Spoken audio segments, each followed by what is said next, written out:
할렐루야. 아멘. 오늘도 거룩한 날 주님의 자리에 나오시고 사랑하는 성도 여러분, 주님의 이름으로 환영하고 축복하며 살아갑니다. 우리가 살아계신 우리 주님을 만나고 또 주님 안에 우리가 거하면 우리 안에는 평화가 넘치고 또 사랑이 넘치고 기쁨이 넘칠 줄로 믿습니다. 우리 모두 이 시간에 주님의 은혜를 힘차게 기쁨으로 찬양하도록 하겠습니다.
여러분 우리 마음속에 기쁨이 넘치면 우리 얼굴에는 환한 미소가 뜰 줄로 믿습니다. 네. 우리가 모두 같이 우리 모두 웃는 얼굴로 우리 하나님께 예배드리고 찬양드리길 원합니다. 우리 삶의 주인이신 주님께 이 시간 우리 모두 신앙의 고백을 하기를 원합니다. 나의 생명을 드리니 주 영광 위하여 사용하옵소서. 내가 사는 동안에 주를 찬양하며 기쁨의 제물 되게 하옵소서. 오직 나를 받아 주소서.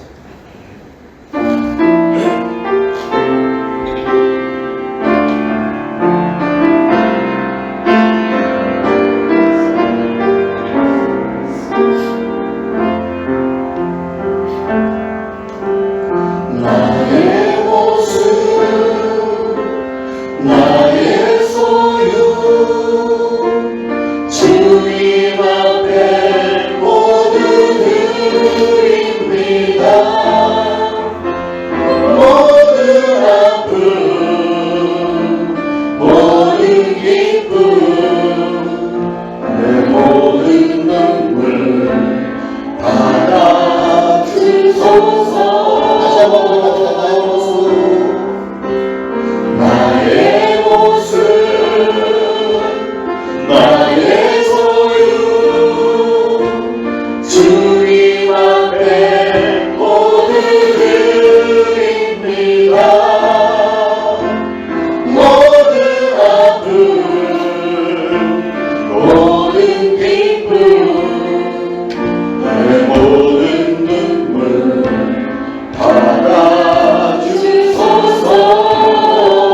나의 생명 나의 생명을 드리니 주 영광 위하여 사용하옵소서. 내가 사는 날 동안에 주를 찬양하며 기쁨의 제물 되리. 나를 받아주소서. 다시 한번 고백합니다. 나의 모습 나의 모습 나의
우리 옆에 분들, 앞에 분들, 모두 일어나셔서 옆에 분들, 앞에 분들 반갑게 인사하면서 사랑합니다. 인사를 나누십니다.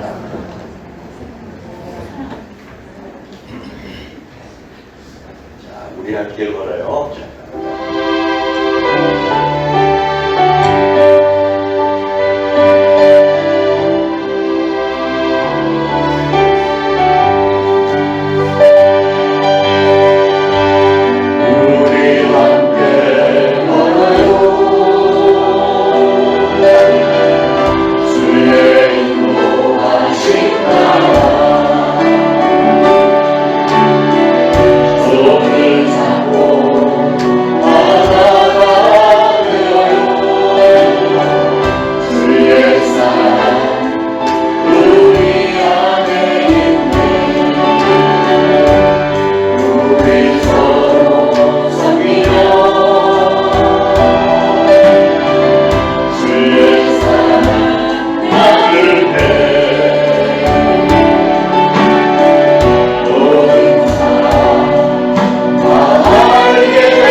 온 땅이여 여호와께 즐거운 찬송을 부를지어다.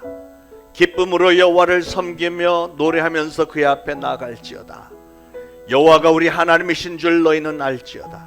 그는 우리를 지으시니요 우리는 그의 것이니 그의 백성이요 그의 기르시는 양이로다. 감사함으로 그의 문에 들어가며 찬송함으로 그의 궁정에 들어가서 그에게 감사하며 그의 이름을 송축할지어다. 여호와는 선하시니 그의 인자하심이 영원하고 그의 성실하심이 대대에 이르리로다. 아멘. 우리 이 시간 하나님 앞에 각자 참회의 기도 올리겠습니다. 기도합니다. 하나님 아버지 은혜를 참으로 감사를 드립니다. 오늘도 거룩한 주일을 허락하셔서 저희들 하나님의 존전에 나와 하나님을 배우며 하나님을 찬양하며 하나님께 영광 돌리며 정성을 다하여 신령과 진정으로 예배 올릴 수 있는 시간을 허락하여 주셔서 감사합니다. 저희들 오늘 나왔사오니 은혜 베풀어 주시기를 소원합니다. 이 시간 우리 하나님의 거룩하신 임재 앞에 고개를 조아린 참회의 시간인데 이 시간에 저희를 스스로 돌아봅니다. 하나님, 저희들은 감히 하나님 앞에 설 수 없는 죄인이지만 그럼에도 불구하고 우리 하나님은 여전히 사랑하시며 우리의 죄를 긍휼히 여기시고 우리의 연약함을 긍휼히 여기시며 어떻게 해서든지 우리를 죄의 형벌로부터 건져주시고 우리를 구원의 길로 인도하여 주시는 것을 감사를 드립니다. 믿고 나왔사오니 은혜의 시간 되게 하시고 오늘 사랑하는 성도들이 하나님 앞에 자복하며 회개하는 모든 기도를 하나님은 들으시고 연약함을 긍휼히 여기시며 우리 예수 그리스도께서 그런 죄 때문에 보혈을 흘려주셨사오매 그 예수 그리스도의 보혈이 오늘도 유효하여서 저의 모든 죄가 씻김을 받고 우리 하나님 우리 보시기에 우리가 정말 의롭다 칭함을 받고 그러기에 오늘 예배가 하나님에게 잘 상달이 되어져 우리 하나님이 기뻐하심을 우리에게도 하감시켜서 우리 사랑하는 성도들이 예배를 통하여서 기쁨이 회복되어지고 위로와 성령 충만함과 능력이 회복되는 놀라운 역사 일으켜 주옵시고 모든 영광을 하나님께서 거두어 주옵소서. 예수 그리스도의 이름으로 간절히 기도합니다. 아멘. 다 같이 사도신경으로 신앙 고백 드리겠습니다.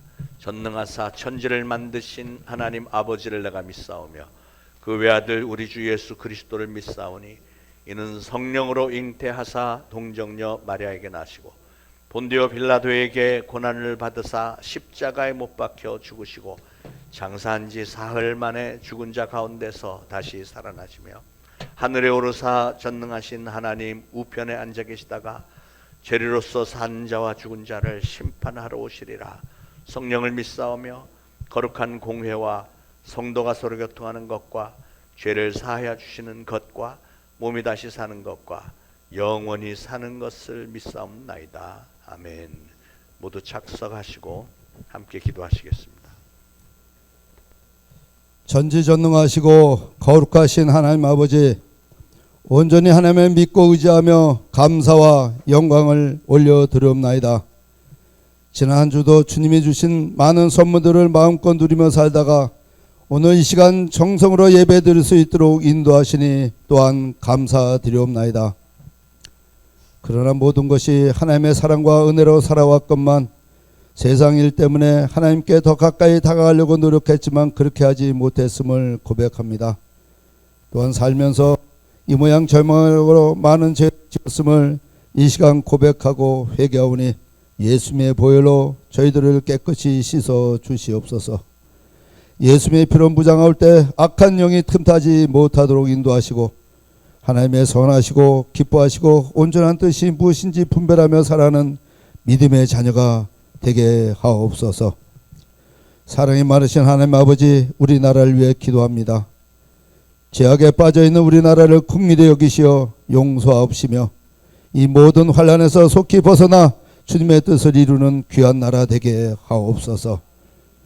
요즘 기후변화로 인해 북극이 반이나 녹으면서 한쪽에는 물난리, 다른 한쪽에는 풀난리로 뜨거워져 가고 있는 가운데 최악의 상황을 맞이하고 있는 가운데 서서 우리는 이러한 현상을 통해 하나님의 참뜻이 무엇인지 깨닫고 하나님만 의지하며 살아가게 하옵소서. 우리나라 대통령을 비롯한 지도자들을 축복하시어 이들이 진정으로 나라와 국민을 위해 헌신적으로 봉사하는 일꾼이 되게 하옵소서.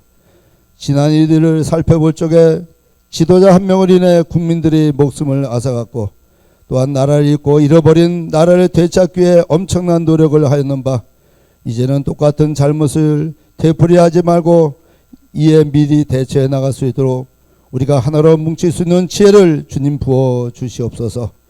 나아가 이러한 위기를 역으로 기회로 삼아 세계적인 강국으로 우뚝 설 수 있도록 우리 대한민국을 주님 축복하시옵소서.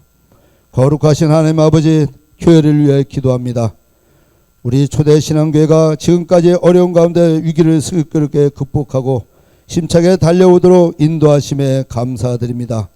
이제는 가을로 접어들어 무더위도 어느 정도 해소되고 있사오니 우리 교회가 더욱 모임에 힘쓰게 하옵소서. 우리 교육부서를 축복하셔 젊은 새싹들이 하나님과 예수님이 누군지를 정확히 알고 믿고 의지할 때 놀라운 재능을 발휘하게 하시고 이들을 통해 미래를 이끌어 나가는 주의 교회로 성장케 하옵소서. 이들을 지도하는 우리 전도사님을 비롯한 모든 분들에게 은혜를 베풀어 주옵소서. 우리 교회에 불같은 성령님이 임재하셔서 늘 성령 충만케 하옵시고 사랑과 은혜가 흘러넘치는 충만한 교회로 인도하옵소서. 오늘 사도행전 2장 말씀을 통해 성숙한 교회를 선포하신 우리 담임 목사님을 성령의 두루마리로 덧입혀 주시옵고 영육간에 더욱 강건케 하셔 말씀을 선포하실 때마다 오늘의 말씀이 저희들의 삶을 변화시키게 하옵소서. 교회에서 수고하는 모든 분들을 주님 축복하시옵소서. 감사드리며 살아 역사하신 예수님 이름으로 간절히 기도드리옵나이다. 아멘.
저는 김은희 성도입니다. 저는 이 시간 하나님이 제게 부어주신 사랑과 은혜로 지금의 저를 있게 하신 그간의 간증을 말씀드리려고 합니다. 간증을 준비하는 동안 제가 처음 교회에 온 그날부터 지금까지 다시금 돌아보는 시간이 되었습니다. 이번 담에센 캠프를 통해서도 정말 생각지도 못한 은혜와 감동을 넘치게 받았지만 아주 오래전 제가 교회를 다니게 될 줄은 꿈에도 생각지 못한 그 시간들마저도 저를 위해 준비하시고 기다려 주셨다는 것을 깨닫게 되었습니다. 교회에 간 첫날 어색하고 긴장하던 제게 들리던 성가대의 합창은 참 아름답고 저를 많이 울게 했습니다.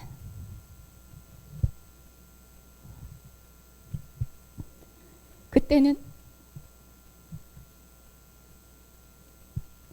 왜 눈물이 나는지도 모르겠고 우는 모습을 보이는 제가 참 민망하기도 했지만 여전히 주일에 울리는 찬양은 저를 많이 울게 했습니다. 저는 교회를 나오기 전에는 대명포구에 위치한 젓갈시장에서 일했습니다. 제 동생이 먼저 6년 넘게 장사를 했었고 관두게 되면서 원치는 않았지만 어쩔 수 없는 형편 때문에 장사를 시작하게 되었습니다. 장사의 장자도 모르는 제가 시장에서 일한다는 것은 굉장히 힘든 경험이었습니다. 제 성격과는 당연히 맞지 않았고 눈앞에서 손님을 뺏기는 일도 많았으며 진산 손님들을 상대할 때에는 몇 번이나 가게를 뛰쳐나가고 싶을 정도였습니다. 몇 달을 울면서 퇴근했었던 기억이 납니다. 그렇게 하루하루 적응하다 보니 챙겨주시는 시장 사장님들과 조금씩 늘어나는 단골 손님 덕분에 점점 더 시장 생활에 익숙해져 갔습니다. 장사를 하면서 주말과 공휴일, 명절에 쉰다는 것은 감히 생각할 수도 없었고 한 달에 평일 2번의 휴무일 빼고는 가게 문을 닫는 일조차 마음 편히 제 맘대로 할 수 없었습니다. 어부셨던 아버지랑 사시면서 평생을 장사만 하셨던 엄마는 휴무일 외에 쉰다는 것은 절대로 이해를 못하셨고 그렇게 시장과 집만 오가던 생활을 해야만 했던 저는 점점 지치고 마음속에는 하나둘씩 원망들이 쌓여갔습니다. 특히 엄마의 시장 일에 관한 간섭은 점점 더 저를 힘들게 만들었고 거기에서 오는 모든 스트레스를 제 남편이 김종일 성도님에게 풀게 되면서 가정은 가정대로 불안불안한 생활을 이어갔습니다. 회사를 화성으로 옮기고 주말 부부 생활을 하는 와중에도 저는 주말에 쉴 수 없었고 함께하는 시간들이 점점 더 줄어들면서 갈등은 쌓일 대로 쌓여서 끝이 보이기 시작했습니다. 먹고 사는 것이 더 중요하다고 믿었던 저는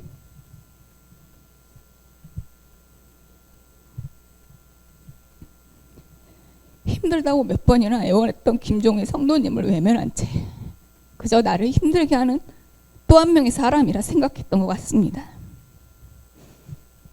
나는 장사하기 너무 힘든데 주말에 맘 놓고 편히 쉴 수 없는 사람인데 나는 한다고 하는데 왜 가족들은 나를 힘들게 하는 걸까? 마음속에는 항상 터질지 모르는 시한폭탄을 품은 채 하루하루 버텼습니다. 가족들과의 갈등은 해결되지 않은 채 그렇게 6년이 넘게 해왔던 가게 일을 접고 나서 얼마 후에 제 오랜 친구인 한미선 집사의 연락을 받았습니다. 가게 일을 시작할 무렵 그 당시 저희는 사는 게 너무 지치고 힘들었고 저희도 모르게 쌓였던 오해들로 인해 연락을 끊고 지내게 되었습니다.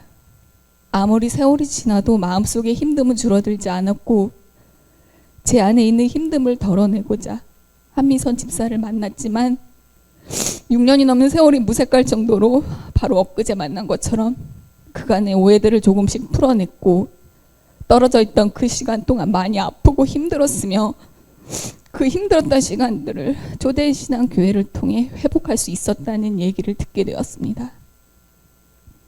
교회를 다니는 동안 저를 위해 기도를 해주고 기다려준 제 친구 미선이에게 다시 한번 고맙다는 마음을 전합니다.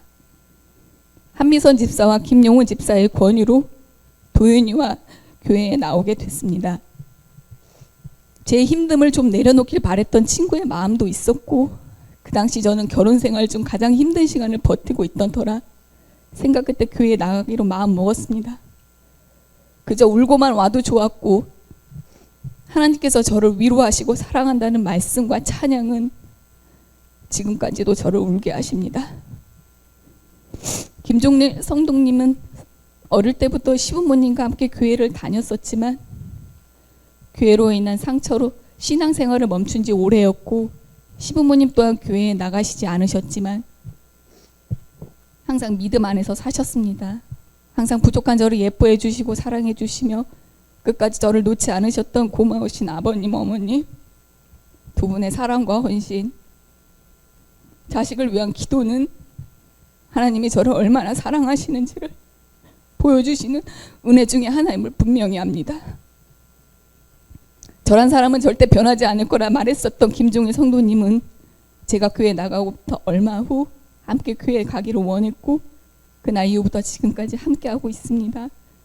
찬양을 통해 위로하시고 말씀을 통해 회개하게 하시며 순간순간의 깨달음으로 저를 새롭게 하시는 하나님, 하나님이 주신 은혜로 저희 가정은 빠르게 회복되었고 이제 평생의 동역자로서 함께하게 되었습니다. 교회를 나오게 되면서 제가 가장 소망했던 하나는 친정가족의 구원과 관계의 회복이었습니다. 가게 일을 하면서 쌓였던 엄마에 대한 원망과 서운함이 풀어지고, 어릴 때부터 둘째라서 받았던 서러움과 상처, 집안의 가장 노릇을 해야만 했던 동생과의 관계가 회복되기를 바라고 기도했습니다. 어린 나이에 짊어진 무거운 책임감과 부담감이 얼마나 힘들었을지 지금 생각해도 그 시절의 저에게 참으로 화가 나고 동생에게 너무나 미안합니다. 세상에 당연한 건 없다 하셨는데 내 엄마라서, 내 동생이라서 당연시 여기고 힘듦을 헤아리지 못하고 살아왔음을 고백합니다. 제게 하는 모진 말들은 결국 너무 힘들다고 말하고 싶었던 건데 저는 그 마음을 모르고 쏟아내는 말들에 대한 서운한 말을 토로하며 지내왔습니다. 그렇게 동생은 마음의 문을 닫고 보이지 않는 벽을 세우며 힘들게 지냈습니다. 제가 다메섹 캠프를 가기 전까지는 동생과의 회복을 계속 기도하고 바랬지만 바로 엊그제 하나님이 제게 주신 또 다른 깨달음은 제가 동생과의 회복을 정말 진심으로 바라고 있는지, 그 회복을 위해서 나는 어떤 노력을 했었는지, 동생과의 관계 회복을 바란다는 것은 단순히 제 마음이 편하기 위한 저의 이기적인 마음은 아니었는지를 다시 한번 생각하게 하셨습니다. 동생과의 진정한 회복은 동생이 받았던 그 상처를 진심으로 헤아리고 인정하며 그 힘듦에서 벗어나 자유로워지도록 동생을 사랑하고 또 사랑하려는 하나님이 주신 마음, 제가 그 마음을 주신 것만으로도 감사합니다. 다시 새롭게 동생과의 회복을 기도하겠습니다. 말뿐이 아닌 진심으로 동생을 사랑하는 언니가 되길, 언젠가 하나님 앞에 동생과 함께하는 그 순간을 기대합니다. 다메섹 캠프에 참여하기까지 계속되는 사탄의 방해에도 굴하지 않고 하나님의 인도하심으로 무사히 엄마와 함께 참여하게 되었습니다. 전날 병원 치료로 힘드셨지만 엄마는 가능한 한 모든 프로그램에 함께 하셨고, 하나님 안에서 엄마와 함께 한다는 사실 하나만으로도 저에겐 큰 은혜라는 것을 지금도 감사하게 생각합니다. 엄마는 불교를 믿으세요. 때가 되면 절에 가시고 부적도 받아오셔서 제 지갑이나 베개에 넣어주시곤 하셨습니다. 주일날 교회 나오시라 말씀드리며 항상 불편하시던 엄마셨기에 이것 또한 하나님이 하신 일임을 믿습니다. 결혼하시고 평생 장사로 고생만 하셨던 엄마는 한쪽 시력을 잃으셨음에도 계속 장사를 하셨고 결국 남은 눈까지 수술하셨지만 회복이 느리고 감으로 의지해서 활동을 하고 계십니다. 9월에 재수술을 앞두고 계시지만 큰 기대는 할 수 없는 상황입니다. 처음엔 엄마의 눈 상태가 그렇게 될 때까지 관리를 안 하신 엄마가 답답하고 화가 났었습니다. 저 역시 엄마 말만 믿고 제대로 신경 쓰지 못한 죄책감에 너무 죄송했습니다. 교회에 나오시진 않지만 캠프에 참여하셔서 목사님이 안수기도를 꼭 받으셨으면 좋겠다고 기도했습니다. 그렇게 제 기도를 들어주셨고 2박 3일 동안 엄마와 함께하면서 평생 잊지 못할 엄마와의 소중한 경험을 허락해 주셨습니다. 엄마의 눈 상태는 정말 너무 속상하고 마음이 아프지만 하나님께서 마지막 기회를 주신 것일지도 모른다는 생각이 들었습니다. 이렇게라도 하지 않으면 계속 가게를 놓지 못하시고 더 큰 힘듦을 주실 수 있을 거란 생각에 이쯤에서 멈추시게 하신 것에 감사를 드리게 되었습니다. 지금도 여전히 생활이 불편하시지만 캠프를 다녀오시고 나서 엄마는 달라 보이십니다. 눈이 어두워지고 나서부터 눈에 대한 답답함과 우울함으로 힘들어하셨지만 캠프 체험 후 요즘은 신기하게도 목소리에 밝음이 느껴집니다. 캠프에서의 목사님의 기도를 통해 분명 엄마를 억누르고 있던 악한 것들이 해소되고 평온함을 얻으신 겁니다. 목사님의 기도에 깊은 감사를 드리고 하나님 앞에 엄마와 동생이 함께 나오는 그날까지 계속 기도하고 주시는 말씀으로 행하겠습니다.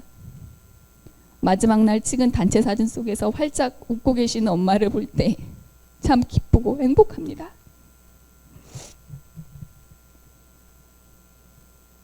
주께서 나의 슬픔이 변하여 내게 춤이 되게 하시며 나의 베옷을 벗기고 기쁨으로 띠띠우셨나이다.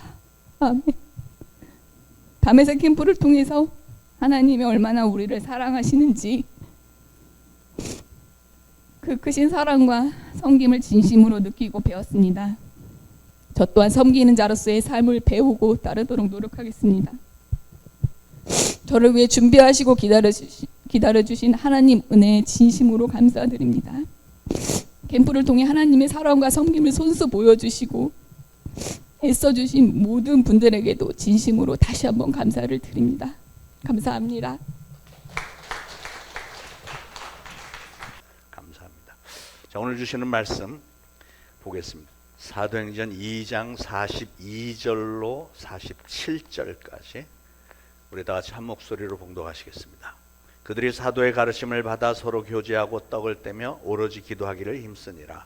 사람마다 두려워하는데 사도들로 말미암아 기사와 표적이 많이 나타나니 믿는 사람이 다 함께 있어 모든 물건을 서로 통용하고 또 재산과 소유를 팔아 각 사람의 필요를 따라 나눠주며 날마다 마음을 같이하여 성전에 모이기를 힘쓰고 집에서 떡을 떼며 기쁨과 순전한 마음으로 음식을 먹고 하나님을 찬미하며 또 온 백성에게 칭송을 받으니 주께서 구원받는 사람을 날마다 더하게 하시니라. 아멘. 자, 오늘은 우리 교회가 어떻게 하면 좀 더 성숙한 교회가 될 수 있을까 하는 얘기를 해보려고 합니다. 성숙한 교회로 성장하기 위한 첫 번째 원리는 오늘 본문 중에 각 사람의 필요를 따라 나눠주는 교회라고 했습니다. 교회의 도움을 필요로 하는 이들에게 관심을 가지고 우리에게 주어진 것들을 나누어 줄 수 있는 교회가 되자 하는 말씀입니다. 교회를 구성하는 여러분들이 하나같이 하나님의 심정을 가지고 여러분의 도움을 필요로 하는 이들을 긍휼히 여기는 마음을 가지고 그들의 필요를 채워줄 수 있는 교회가 되어야 되겠다 하는 생각입니다. 오늘 본문에 각 사람의 필요를 따라 나눠주라고 했는데 여기서 각 사람이라는 것은 교회에 나오는 사람들만을 얘기를 하는 게 아니고 오히려 더 크게는 교회 밖에 있는 사람들, 믿지 않는 세상 사람들의 필요를 채워주라는 것입니다. 우리끼리 서로 나눠 가지라는 게 아니라 아직 하나님을 알지 못하는 사람들, 특히 이 지역사회 사람들에게 나누어주는 교회가 되어야 된다는 말씀입니다. 그러므로 교회는 세상적인 단체의 일반적인 존재 목적과는 달리 교회를 구성하는 우리 구성원들만을 위해서 존재하는 게 아니라 아직 하나님을 알지 못하는 사람들의 필요를 따라서 나눠주는 교회가 되어야 된다. 꼭 기억하시길 바랍니다. 이게 우리 신앙에 얼마나 중요한 부분인지 모릅니다. 2000년 전 초대 교회는 그렇게 지역사회 주민들의 필요에 따라 나누어주는 교회였기 때문에 그렇게 성숙한 교회로 칭송을 받았고 그 교회가 구원받는 자의 수가 날마다 늘었다고 그랬잖아요. 바리새인들에게는 안식일을 지키는 것이 목숨만큼이나 중요한 일이었지만 일반 사람에게는 안식일을 지키는 일이 별로 설득력이 없었습니다. 왜 그랬을까요? 그것은 안식일을 잘 지킨다고 하는 바리새인들의 모습이 사람들이 보기에 너무 비호감이었고 예수님의 표현에 의하면 회칠한 무덤과도 같았고요. 세례 요한의 말을 빌리면 독사의 자식들 같았기 때문에 사람들은 바리새인들을 좋아하지 않았습니다. 겉만 번드르르한 신앙적인 모습만, 그냥 가식적인 모습만 드러내지 속에는 시커멓게 썩어있는 그런 사람들이 안식일을 잘 지키는 일이 그렇게 매력적이지 않았었다는 거죠. 그렇게 예수님은 성전에서 말씀을 전하시지 않고 예수님은 항상 성전 밖에 나가서 들에 가서 산에 가서 하나님을 제대로 알지 못하는 사람들에게 찾아가서 말씀을 전했잖아요. 자, 성숙한 교회 첫 번째는 그래서 각 사람의 필요를 따라 나눠주는 교회. 두 번째로는 매력적인 교회가 되어야 됩니다. 매력적인 교회. 우리가 어떻게 하면 복음을 믿지 않는 사람들에게 매력적으로 보이고 매력적으로 들리게 만들 수 있을까? 또한 초신자나 믿음이 연약한 이들에게 어떻게 하면 교회의 매력을 느낄 수 있도록 만들어줄 수 있을까? 이건 오늘날 복음을 전하는 전략이 아주 중요한 부분이고요. 그렇기 때문에 우리는 때때로 과감하게 전통을 깨뜨릴 각오도 좀 해야 됩니다. 예를 들면 제가 오래전에 초창기에 뉴욕 방주교에서 목회를 할 때 한 번은 중고등부 전도사가 저에게 와서 목사님 오늘 애들 좀 데리고 영화관 좀 갔다 와도 될까요? 그래서 제가 쾌히 승낙했습니다. 주일날인데 승낙했습니다. 그랬더니 몇 분 집사님들이 눈 동그랗게 뜨고서 아니 목사님 주일날 애들을 영화 보러 가도 된다고 하시면 어떻게 해요? 막 덤벼들었습니다. 그래서 제가 그랬습니다. 우리는 구약시대에 안식일을 지키는 게 아니고 주일을 지키는 겁니다. 괜찮습니다. 그리고 요즘 아이들이 그러지 않아도 교회 오기 싫어하는데 교회에 와서 자기들 교제도 하고 영화도 보고 아무렴 전도사가 나쁜 영화 보여주겠습니까? 예, 그랬습니다. 잘했죠. 미국의 자마라는 아주 폭발적인 청소년 집회가 4박 5일씩 있는데요. 그게 여름방학 때마다 모이는데 한 번 모일 때 7,000명씩 모입니다. 미국 전역에 있는 청소년들 다 모이는 것 같아요. 그만큼 청소년들의 삶을 뒤집어 놓는 집회인데 한 번은 워싱턴 DC에서 그게 열리는데 이번에는 주일을 끼고 하는 거예요. 그러니까 수많은 교회 목사님들이 성수주일은 해야 되니까 우리는 위원회는 애들 못 보낸다. 그런데 저는 과감하게 보냈습니다. 왜냐하면 하나님께서 그 자마 집회를 통해서 청소년들에게 엄청난 은혜를 부어주시고 놀라운 역사를 일으켜 주실 것을 알았기 때문에요. 우리 교회에서는 주일을 지키지 못하지만 거기 가서는 훨씬 더 폭발적인 은혜 가운데 성수주일을 하잖아요. 꼭 우리 교회에서만 성수주일을 해야 된다. 저는 그렇게 막혀있는 사람이 아닙니다. 할렐루야. 여러분 중요한 건 교회는 교회의 존재 목적을 잘 알고 그에 합당한 사역을 잘 해야 됩니다. 삼성의 에버랜드의 지구마을이라는 부서를 담당하고 있는 이은희라는 여직원의 이야기가 아주 감동적이죠. 어느 겨울에 어떤 가족이 눈썰매를 타고 지구마을에 와서 추워서 벌벌 떨고 있는 모습을 보고 이은혜 씨가 그 가족들을 자기 사무실로 데리고 가서 불을 쬐게 하고 자기의 신발을 그 어린아이에게 주었다는 거죠. 동료 직원이 옆에서 뭐 그렇게까지 할 필요가 있냐고 했지만 이은혜 씨는 그날 그 아이에게 신발을 주어버리는 바람에 자기는 행사 때나 신던 빨간 구두를 신고 집에 돌아가야 됐다는 거죠. 이은혜 씨라는 사람은 거기에서 일어나는 행사들을 이렇게 진행을 하면서 주로 흰 옷을 입고 했는데 코를 흘리는 아이들이나 눈물 쏟는 아이들을 보면 자기 흰 옷으로 애들 막 다 씻어주고 막 이렇게 했다고 해요. 그러니까 동료들이 왜 그렇게까지 하냐고 막 만류를 했지만 그러나 이은혜 씨의 생각은 다른 거예요. 이 에버랜드가 선전하기를 어린아이들의 낙원이다 이렇게 선전을 하는데 만약에 직원들이 나는 내 자신의 옷 매무새를 깨끗하게 유지하는 게 더 중요해 라는 생각만 한다면 자기가 맡은 부서의 일은 잘 감당하는지 모르겠지만 이 에버랜드를 만든 분의 그 어린이들을 사랑하는 마음을 제대로 표현하는 것은 제대로 못했을 것이다 라고 하면서 내 옷이 좀 더러워진다고 해도 여기 오는 아이들을 마치 자기의 친자녀들을 사랑하듯이 하는 그런 아름다운 모습이 사람들에게 감동을 줬다는 거죠. 저는 우리 초대신앙교회 주일학교 교사들에게서도 그런 모습이 종종 보여서 얼마나 감사한지 모르겠습니다. 할렐루야. 우리 교회는 교회에 들어오지 못한 이 지역사회 사람들의 필요를 생각하는 교회가 되기를 간절히 바랍니다. 이 지역 주민들이 우리를 바라보면서 저 교회는 정말 괜찮은 교회야. 한번 가보고 싶다. 이런 감탄과 함께 가보고 싶은 충동을 자아내는 그런 교회가 되기를 저는 간절히 소원합니다. 어떤 교회는 담임 목사님을 거의 회장님처럼 모시는 교회가 있죠. 담임 목사님 주차 공간이 예배당 입구 제일 가까운데 크게 지정이 되어 있고 만약에 그리고 그 옆에는 장로님들 주차장도 이렇게 쫙 돼 있는 이런 걸 보면서 만약에 예수님이 이 교회 오시면 이분들이 저 주차장에 내줄까? 뭐 이런 생각까지 드는데, 교회에서 그렇게 그런 식으로 계급을 구분한다는 것이 얼마나 어처구니 없는 모습입니까? 그래서 우리 교회는 담임 목사 주차 공간이 따로 없습니다.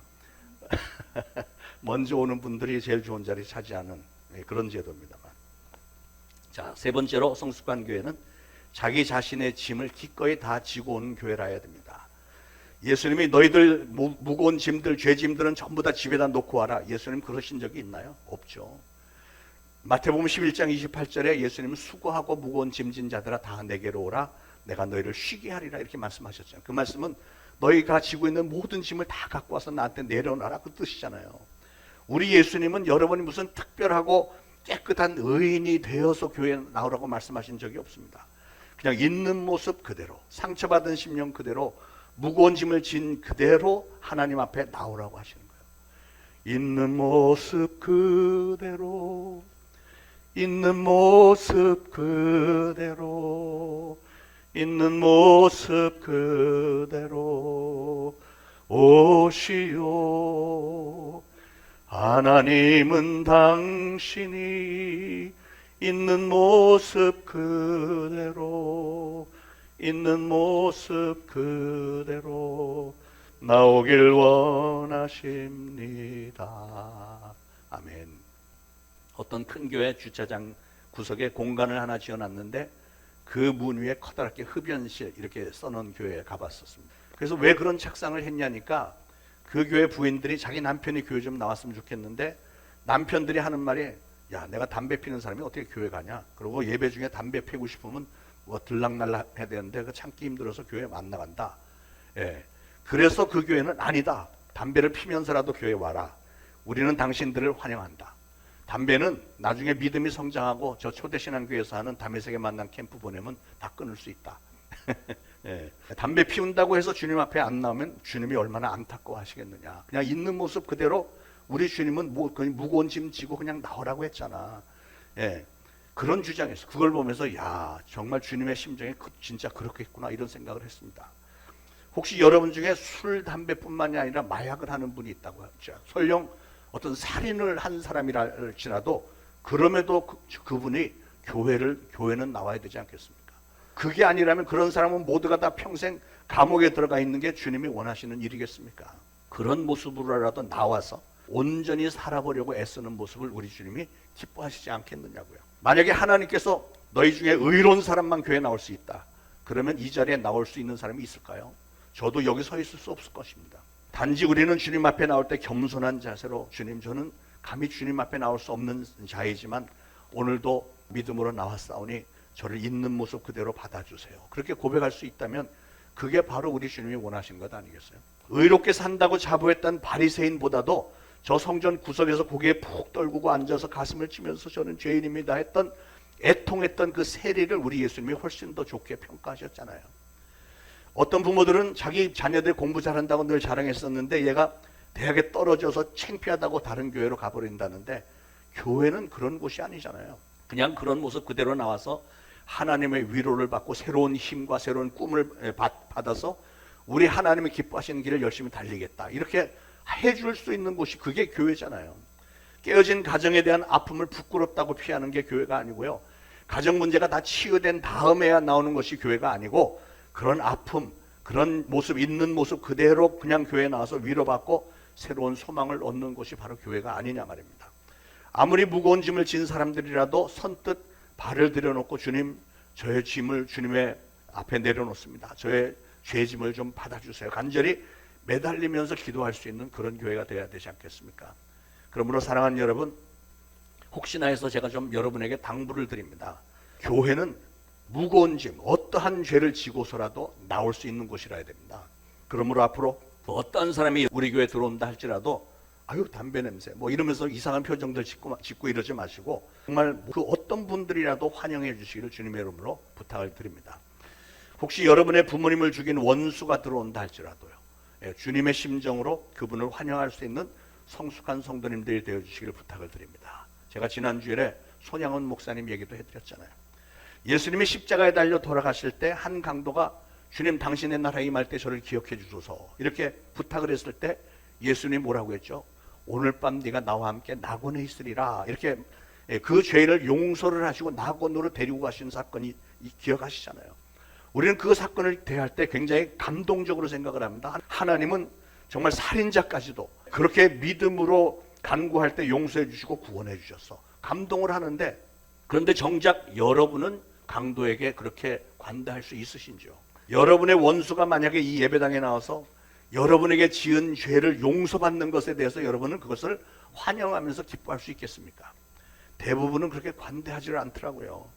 예수님의 옆에 있었던 그 무시무시한 강도를 예수님께서 단 한마디 말 때문에 용서해 주셨다는 사실에는 은혜를 받으면서 그 강도에 대해서는 여러분도 굉장히 관대한 마음인데, 그런데 여러분에게 그거보다 훨씬 조그만 잘못을 범한 사람에게 대해서는 왜 그렇게도 한이 풀리질 않습니까?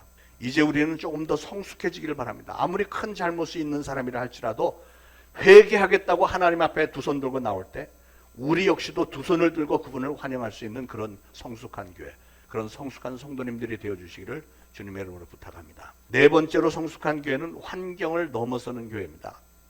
사도행전 2장의 초대교회를 보면 그들이 그렇게 변화받게 된 계기는 뭐냐면 그들이 마가의 다락방에 모여서 그냥 기도에 전념했기 때문에, 그래서 성령을 받았기 때문이잖아요. 그런데 몇 명이 성령을 받았죠? 그날 성령을 받은 사람이 120명입니다. 120명. 그런데 바로 그 앞에 장면에서 예수님이 승천하실 때 예수님이 너희는 예루살렘을 떠나지 말고 모여서 기도하라고 명하셨던 그 사람이 몇 명이었냐면 500명이었어요. 500명. 아니, 예수님이 그렇게 명령을 하셨는데 그 380명은 어디 가고 120명만 남았죠. 380명은 왜 떠났을까요? 그것은 예수님이 이미 승천하고 떠나버린 후에 그곳에 기독교인들에 대한 핍박이 너무나도 심했기 때문에 380명은 슬그머니 꼬리를 감추고 다 도망간 겁니다. 주어진 환경을 보면서 겁을 먹었던 3분의 2나 되는 사람들이 삽시간에 다 흩어져 버리고 말았던 거죠. 그런데 주님의 약속을 믿고 기다렸던 120명의 제자들에게는 어떤 일이 일어났죠? 오순절 날에 예수님은 승천하시고 10일 후에 그 120명의 사람들에게 동일하게 성령이 임했잖아요. 환경이 똑같이 어려웠지만 주님의 약속을 더욱 신실하게 믿었던 사람들, 주님의 약속이 그런 핍박의 환경보다도 더 무게가 있었던 그 사람들 120명을 통해서 놀라운 성령의 역사가 일어난 겁니다. 사랑하는 여러분, 환경이 중요하긴 하지만요, 우리 주님께서 여러분에게 주신 사명에 대한 믿음과 순종심만 확실하면 오늘 여러분을 힘들게 만드는 사람의 환경, 시대적인 환경, 물리적인 환경, 그 어떠한 장벽이라도 여러분들에게 걸림돌이 되는 것이 아니라 그것이 오히려 디딤돌이 되는 줄 믿으시기 바랍니다. 여러분, 우리 그리스도인들의 탁월함은 위기 가운데서 증명이 됩니다. 핍박이 두려워서 3분의 2나 되는 사람들이 다 도망가버린 그때, 3분의 1, 120명만 남았던 그때, 이 120명의 그 충성심과 순종하는 마음이 성령의 강림을 마침내는 일으켰고요. 그렇기 때문에 이 초대교회가 불같이 일어났던 것입니다. 저는 우리 초대신앙교회도 바로 여러분 한 분 한 분의 그런 순종과 충성심으로 인해서 그렇게 놀라운 성령의 역사가 터지게 되기를 축원을 드립니다. 성숙한 교회 다섯 번째는 기사와 표적이 많이 나타나는 교회입니다. 43절에 사도들을 인하여 기사와 표적이 많이 나타나니 그랬죠. 우리가 꿈꾸는 성숙한 교회는 바로 이렇게 성령의 역사가 나타나는 교회입니다. 사도행전 11장에 스데반이 순교한 사건이 기록되어 있죠. 예수를 믿는다는 이유 하나 때문에 수많은 사람들의 돌팔매질에 맞아서 스데반이 죽었습니다. 그때 예수를 믿던 다른 사람들은 스데반이 그렇게 죽어가는 것을 목도하면서 두려워했습니다. 그래서 그 일로 해서 사람들이 다 뿔뿔이 흩어졌다고 그랬잖아요. 그런데 하나님은 그렇게 뿔뿔이 흩어진 사람들도 여전히 사용하시는 거예요. 사도행전 11장 19절에 때 스데반의 일로 일어난 환란을 인하여 흩어진 자들이 베니게와 구브로와 안디옥까지 이르러 도를 유대인에게만 전하는데 그 중에서 구브로와 구레네 몇 사람이 안디옥에 이르러 헬라인에게도 말하여 주 예수를 전파하니 그랬어요. 피 흘리면서 죽어가는 스데반의 모습을 보고 무서워서 흩어졌던 그 사람들을 통해서 하나님은 선교를 시작하셨고요, 열방의 수많은 교회들을 세우셨고 초대교회에 엄청난 역사를 이루셨습니다. 그런데 여러분, 그런 일이 과연 초대교회에서만 있었습니까? 그렇지 않죠. 우리 한국교회에 엄청난 성령의 역사가 1907년에 있었잖아요. 평양 장대현 교회에서 시작됐던 성령의 역사. 근데 저는 그것을 여러분 다 잘 아는 내용이니까 굳이 설명 안 하겠지만 그 이전에 바로 이전에 놀라운 기가 막힌 역사 한 사건이 하나 있었습니다. 장대현 교회 부흥이 시작되기 이전에 3년 전에 1904년에 영국 웨일스의 모리아 교회 에반 로버츠라고 하는 젊은이가 청년들을 몇 명 모아서 함께 기도회를 시작했습니다. 그것도 아주 좁은 교육관 구석에서 청년들이 모여서 시작했던 기도가 응답을 받았는데 그들을 통해서 성령의 역사가 그 웨일스에서 시작이 돼서 단 몇 개월 만에 10만 명이 넘는 사람이 예수 그리스도를 영접했어요. 그 부흥의 불길이 이제 선교사들이 막 전 세계로 나가기 시작했습니다. 전 유럽과 인도와 아프리카, 아시아로. 그때 그들의 선교 지도에는 조선이라는 나라는 있지도 않았습니다. 여러분, 조선 우리나라 땅의 최초의 선교자가 누군지 아십니까? 최초의 선교사는 로버트 타마스라는 선교사입니다. 로버트 타마스. 그가 바로 웨일즈에서 온 사람인데, 토마스 선교사는 원래 우리나라에 온 게 아니고 중국 상해로 갔습니다. 26살에 상해로 파송을 받아서 갔는데 아내가 가자마자 얼마 안 돼서 죽어버렸어요. 병으로 죽어버렸습니다. 찢어지는 가슴을 안고 애통하고 있을 때 조선이라는 나라에 대해서 들었어요. 근데 듣기를 조선에는 성경책을 들고 가면 그냥 곧바로 사형당한다, 이런 얘기를 들었습니다. 그런데 이 로버트 타마스가 사명감이 막 올라오는 거예요. 그래서 한문 성경을 들고 황해도로 들어가서 2개월 반 동안 전도를 하면서 성경책을 사람들에게 나눠줬습니다. 그리고 잠시 북경으로 돌아갔다가 다시 한국으로 돌아와서 대동강을 거슬러 올라가다가 그 대동강 모래사장에서 순교를 당하죠. 완전히 순교를 당합니다.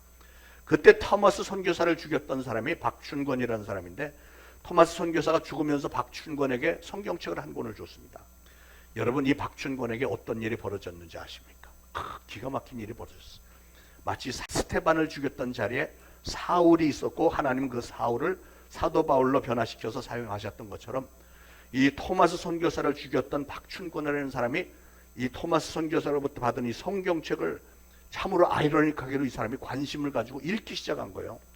성경책을 읽으면서 은혜를 받아갖고 영주교회 영수가 되었고요.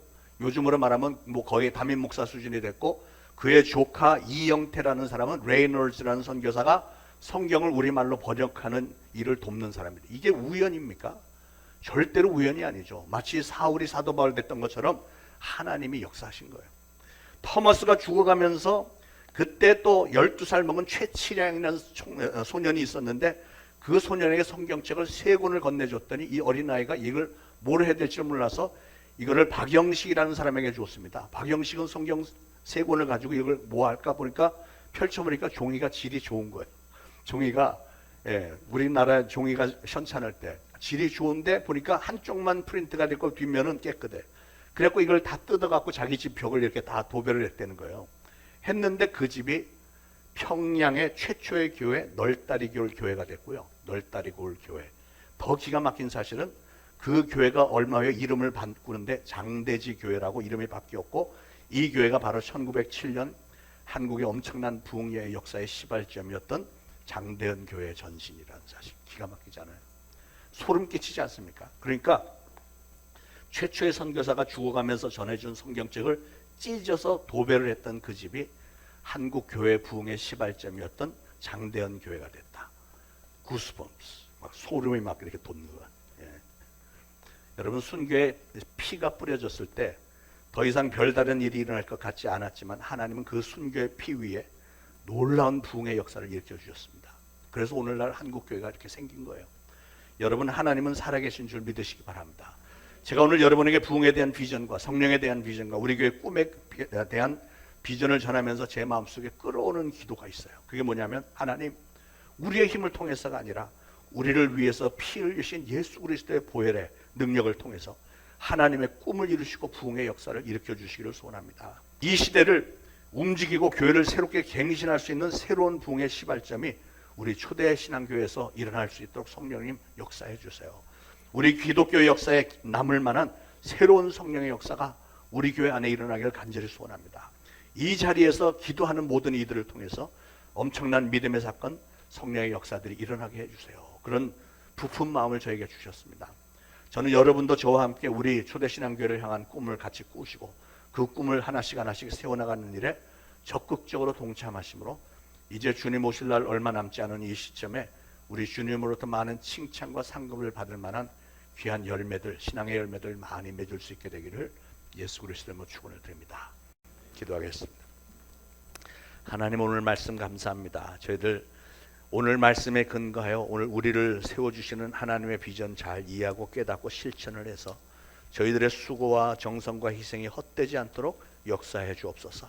많은 심령들의 필요를 따라 나누어 줄 수 있는 교회가 되게 하시고 세상 사람들이 보면서 그 누구라도 오고 싶은 교회가 되게 만들어 주시기를 원합니다. 그 누구라도 어떤 무섭고 무거운 짐을 지고서라도 마음 편하게 나올 수 있는 교회가 되도록 도와주시고 환경을 초월하는 교회, 기사와 이적이 많이 나타나는 교회, 사명자들이 많이 배출되는 교회가 되게 하여 주옵소서. 예수 그리스도 이름으로 간절히 기도합니다. 아멘. 준비하신 예물 바치시면서 찬송가 214장 1절만 부르겠습니다.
하나님 오늘도 예물 바칩니다. 하나님 좋게 여기시고 축복하시되 만배나 축복하여 주시기를 원합니다. 저희들 주님 앞에 헌신을 다짐하고 충성을 다짐한 모두 하나님이 축복을 해주시면 우리가 그 받은 축복으로 하나님의 영광을 위하여 귀하게 사용합니다. 성령님께서 강력하게 역사하여 주시고 우리 초대신앙교회에 속한 모든 심령들 모든 가정들마다 생업들마다 축복의 축복을 더하셔서 우리 하나님이 사랑하는 자 곧 그 뜻대로 부르심을 입음을 받은 자들에게 모든 일에 합력하여 손을 이루시는 하나님을 저희가 체험하게 하옵소서.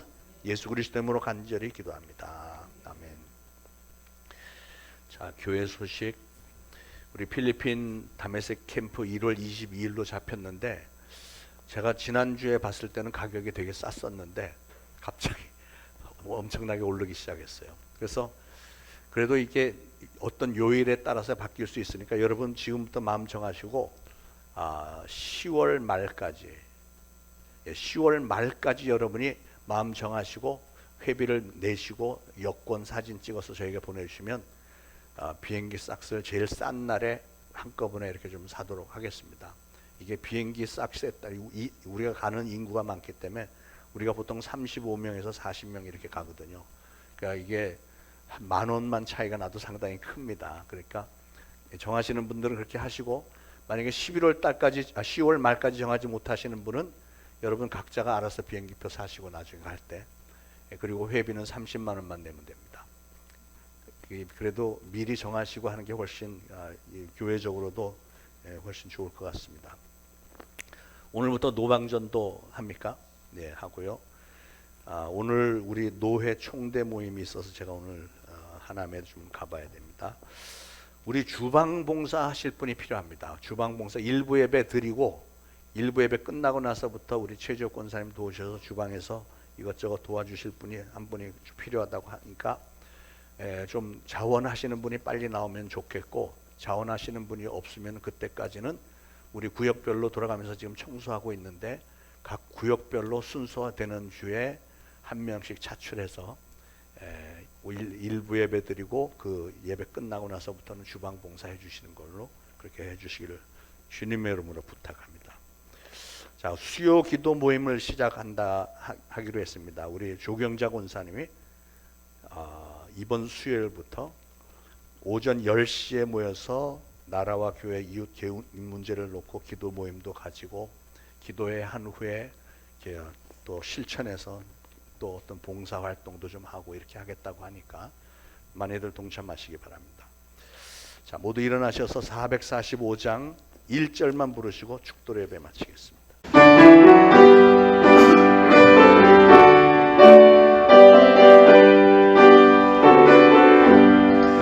세상을